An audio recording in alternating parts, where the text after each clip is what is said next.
ಸಿಂಹರಾಶಿ, ನೀವು ಸಂಕಲ್ಪ ಮಾಡಿದಂತಹ ಕೆಲವು ಕೆಲಸಗಳಿಗೆ ವಿರೋಧಿಗಳಿಂದ ಅಡ್ಡಿಯಾಗಬಹುದು. ಅಂತಹ ಶತ್ರುಗಳನ್ನು ಆದಷ್ಟು ಗಮನಿಸಿ ಅಂತರವನ್ನು ಕಾಯ್ದುಕೊಳ್ತಕ್ಕಂಥದ್ದು, ಶತ್ರುಗಳಿಗೆ ಗೊತ್ತಾಗದೇ ಇರುವಂತಹ ರೀತಿಯಲ್ಲಿ ನಿಮ್ಮ ಒಳ್ಳೆಯ ಕೆಲಸಗಳನ್ನು ನೀವು ಮಾಡ್ತಾ ಹೋಗುವಂಥದ್ದು ಬಹಳ ಮುಖ್ಯವಾಗುತ್ತೆ. ವಿರೋಧವನ್ನು ಮಾಡಿಕೊಂಡು ಯಾವ ಕೆಲಸವನ್ನು ಕೂಡ ಸಾಧನೆ ಮಾಡೋದಕ್ಕಾಗೋದಿಲ್ಲ. ಯಾವ ಕ್ಷಣದಲ್ಲಿ ಬೇಕಾದರೂ ಕೂಡ ನಿಮ್ಮ ವಿರೋಧಿಗಳು, ನಿಮ್ಮ ಶತ್ರುಗಳು, ದುಷ್ಟರು ನಿಮ್ಮನ್ನು ಅತಿಕ್ರಮಣ ಮಾಡ್ಬೋದು ಅಥವಾ ನಿಮ್ಮ ಮೇಲೆ ಎರಗಬಹುದು. ಅದರಿಂದ ನಿಮ್ಮ ಕೆಲಸಕ್ಕೆ ತೊಂದರೆಗಳು ಆಗ್ತಕ್ಕಂಥದ್ದಾಗತ್ತೆ. ನಿಮ್ಮ ಜನಸೇವೆಯ ಕೆಲಸಗಳಿಗೆ ಜನ ಸ್ಪಂದಿಸ್ತಾರೆ. ಯಾವತ್ತು ನೀವು ಜನಕ್ಕೆ ಒಳ್ಳೆಯದು ಮಾಡಿದಿರಿ ಅದನ್ನು ಜ್ಞಾಪಕ ಇಟ್ಟುಕೊಂಡು ನಿಮ್ಮ ಕಷ್ಟ ಕಾಲದಲ್ಲಿ ನಿಮಗೆ ಅಗತ್ಯ ಇರುವಂತಹ ಸಂದರ್ಭದಲ್ಲಿ ಜನ ನಿಮ್ಮ ಜೊತೆಗೆ ಇರ್ತಾರೆ ಅಂತಕ್ಕಂಥದ್ದು ಬಹಳ ವಿಶೇಷವಾದಂಥದ್ದು. ನಿಮ್ಮ ವೈಯಕ್ತಿಕವಾದಂತಹ ಕೆಲವು ಕೆಲಸಗಳಲ್ಲಿ ಸಣ್ಣ ಪುಟ್ಟ ಏರುಪೇರುಗಳಾಗತ್ತೆ. ತಾಳ್ಮೆಯನ್ನು ಕಳ್ಕೊಳ್ಬಾರ್ದು, ಸಿಟ್ಟಿಗೆ ಏಳಬಾರ್ದು. ಬಹಳ ಸಮಾಧಾನಕರವಾಗಿ ಆ ಕೆಲಸಗಳನ್ನು ಮಾಡಿ ಪೂರೈಸ್ತಕ್ಕಂತಹ ಮನಸ್ಥಿತಿಗೆ ಇರಬೇಕಾಗತ್ತೆ ಅನ್ನುವಂಥದ್ದು ಮುಖ್ಯ. ಮೇಧ ದಕ್ಷಿಣಾಮೂರ್ತಿಯನ್ನು ಪ್ರಾರ್ಥನೆ ಮಾಡಿ ಆ ದಕ್ಷಿಣಾಮೂರ್ತಿಯ ಅನುಗ್ರಹ ಸಂಪೂರ್ಣವಾಗಿ ನಿಮಗೆ ಸಿಕ್ಕಿ ಯಾವ ಕೆಲಸವನ್ನು ಮಾಡಬೇಕಾದರೂ ಕೂಡ ಸರಿತಪ್ಪುಗಳ ವಿವೇಚನೆ ಅಥವಾ ಶಾಂತಿ, ತಾಳ್ಮೆಗಳ ಒಂದು ಸಹಕಾರ ನಿಮಗೆ ಪರಿಪೂರ್ಣವಾಗಿ ಸಿಕ್ಕಲಿ. ಶುಭವಾಗಿ. ಕನ್ಯಾ ರಾಶಿ, ಯಾವುದೇ ವಿಚಾರಕ್ಕೆ ತಗೊಂಡ್ರೂ ಕೂಡ ವಿನಾಕಾರಣ ವಾದ ವಿವಾದಗಳು ಸೃಷ್ಟಿಯಾಗ್ತಕ್ಕಂತಹ ದಿವಸ. ನೀವು ಮಾತಾಡಿದರೆ ಸಾಕು, ಅದಕ್ಕೆ ಪ್ರತಿಯಾಗಿ ಬೇರೊಬ್ಬರು ಇನ್ನೊಂದು ನಿಮಗೆ ವಿರುದ್ಧವಾದಂತಹ ಮಾತನ್ನು ಆಡ್ತಕ್ಕಂಥದ್ದಾಗತ್ತೆ. ನಿಮ್ಮ ಆದಾಯದಲ್ಲಿ ಏರುಪೇರಾಗುತ್ತೆ, ಆದಾಯ ಕಡಿಮೆ ಆಗುತ್ತೆ, ಆದಾಯದಲ್ಲಿ ವ್ಯತ್ಯಾಸ ಆಗುತ್ತೆ. ನಿರೀಕ್ಷೆ ಮಾಡಿದಂತಹ ಆದಾಯ ಸಿಕ್ಕದೇ ಇರಬಹುದು ಅಥವಾ ಯಾವುದೋ ಒಂದು ಗುರಿಯನ್ನೇ ಇಟ್ಟುಕೊಂಡು ಕೆಲಸ ಮಾಡುವಾಗ ಅದರಷ್ಟು ಲಾಭ ನಿಮಗೆ ಸಂಪೂರ್ಣವಾಗಿ ಸಿಕ್ಕದೇ ಇರಬಹುದು. ಈ ರೀತಿಯ ಆದಾಯದಲ್ಲಿ ವ್ಯತ್ಯಾಸಗಳನ್ನು ಕಾಣಬೇಕಾಗತ್ತೆ. ಲೇವಾದೇವಿ ವ್ಯವಹಾರದಲ್ಲಿ ನಷ್ಟ ಸಂಭವಿಸುತ್ತೆ. ಯಾವುದೋ ಲೆಕ್ಕಾಚಾರ, ಇನ್ಯಾವುದೋ ಲಾಭ, ಇನ್ಯಾವುದೋ ಹೂಡಿಕೆ ಅಥವಾ ಬಡ್ಡಿ ವ್ಯವಹಾರ, ಈ ರೀತಿ ಮಾಡುವಾಗ ಲಾಭವನ್ನು ಮನಸ್ಸಿನಲ್ಲಿಟ್ಟುಕೊಂಡು ಕೆಲಸ ಮಾಡುವಾಗ ಅದು ನಿಮ್ಮನ್ನು ಕೈ ಹಿಡಿಯುವುದಿಲ್ಲ, ನಷ್ಟ ಆಗತ್ತೆ, ನಿಮ್ಮ ನಿರೀಕ್ಷೆಯಲ್ಲಿ ಹುಸಿಯಾಗತ್ತೆ, ಸುಳ್ಳಾಗತ್ತೆ ಅನ್ನುವಂಥದ್ದು ಗೊತ್ತಾಗ್ತಾ ಹೋಗುತ್ತೆ. ನಿಮ್ಮ ವೈಯಕ್ತಿಕವಾದಂತಹ ಕೆಲವು ಸಮಸ್ಯೆಗಳನ್ನು ಈ ದಿವಸ ಬಗೆಹರಿಸ್ಕೊಳ್ಳೋಕ್ಕಾಗೋದಿಲ್ಲ. ಬೇಕಾದಷ್ಟು ಸಮಸ್ಯೆಗಳು ನಿಮಗಿದೆ, ಆದರೆ ಯಾವ ವಿಷಯವನ್ನು ಬಗೆಹರಿಸ್ಕೊಳ್ಳೋದು ಅನ್ನುವಂಥದ್ದೇ ಗೊತ್ತಾಗೋದಿಲ್ಲ. ಮತ್ತೆ ಮತ್ತೆ ಸಮಸ್ಯೆಗಳಿಗೆ ಸಿಗಹಾಕ್ಕೊಳ್ತಕ್ಕಂಥದ್ದಾಗತ್ತೆ. ಹಿಂದಿನಿಂದ ಬಹಳ ಜೋಪಾನವಾಗಿ ಕೂಡಿಟ್ಟಿದ್ದಂತಹ ಹಣ ಇವತ್ತು ಖರ್ಚಾಗತ್ತೆ. ಅದಕ್ಕೆ ಕಾರಣ ಬೇಕು ಅಂತ ಹೇಳಿ ಏನಿಲ್ಲ.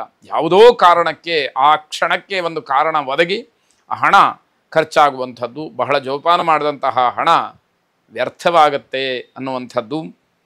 ಪಾರ್ವತೀ ದೇವಿಯನ್ನು ವಿಶೇಷವಾಗಿ ಪ್ರಾರ್ಥನೆ ಮಾಡಿ, ಜೊತೆಗೆ ಗೋವಿಗೆ ನಿಮಗೆ ಅನುಕೂಲ ಇದ್ದರೆ ಅಕ್ಕಿ ಮತ್ತು ಬೆಲ್ಲವನ್ನು ಆಹಾರವಾಗಿ ಕೊಟ್ಟು ಆ ಗೋಮಾತೆಯನ್ನು ಪ್ರಾರ್ಥನೆ ಮಾಡಿ. ಶುಭವಾಗಿ. ತುಲಾರಾಶಿ, ನಿಮ್ಮ ಆತ್ಮೀಯರು ಅಥವಾ ಬಂಧುಗಳ ಮನೆಯಿಂದ ಸಿಹಿ ಸುದ್ದಿ ಬರುತ್ತೆ, ನಿಮಗೆ ಬಹಳ ಸಂತೋಷವಾಗುತ್ತೆ.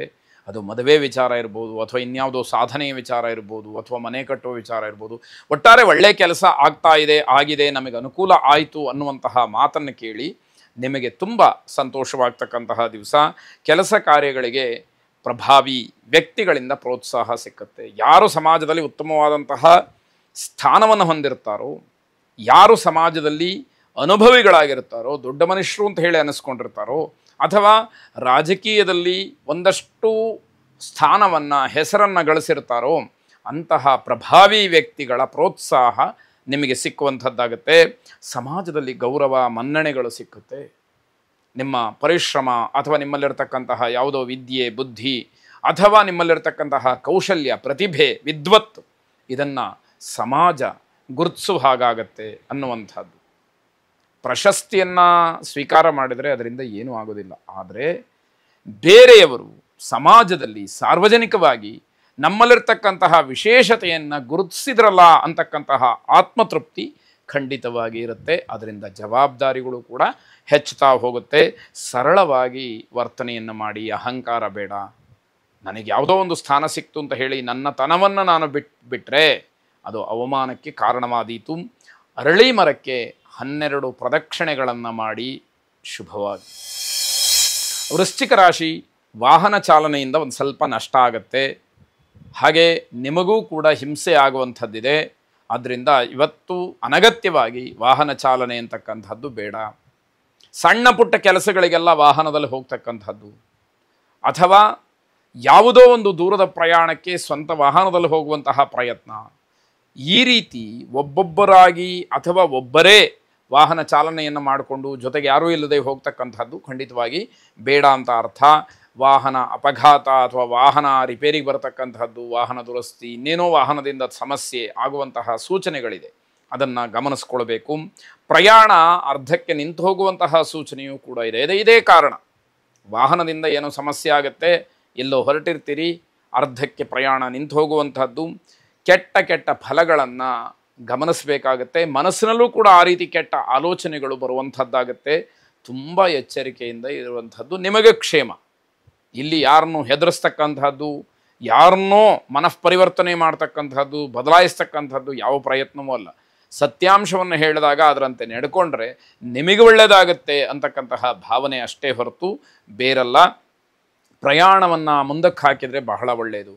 ಎಲ್ಲೋ ಹೋಗಿ ನೀವು ಸಿಗಹಾಕ್ಕೊಂಡು ನಿಮ್ಮ ಕೆಲಸಗಳಾಗದಲೇ ಬೇಸರ ಪಡೋದಕ್ಕಿಂತ ತುಂಬ ಅನಿವಾರ್ಯ ಅಲ್ಲ ಅನ್ನೋದಾದರೆ ಪ್ರಯಾಣವನ್ನು ಮುಂದಿನ ದಿವಸಕ್ಕೆ ಹಾಕ್ತಕ್ಕಂಥದ್ದು ಬಹಳ ಒಳ್ಳೆಯದಾಗಿರುತ್ತೆ.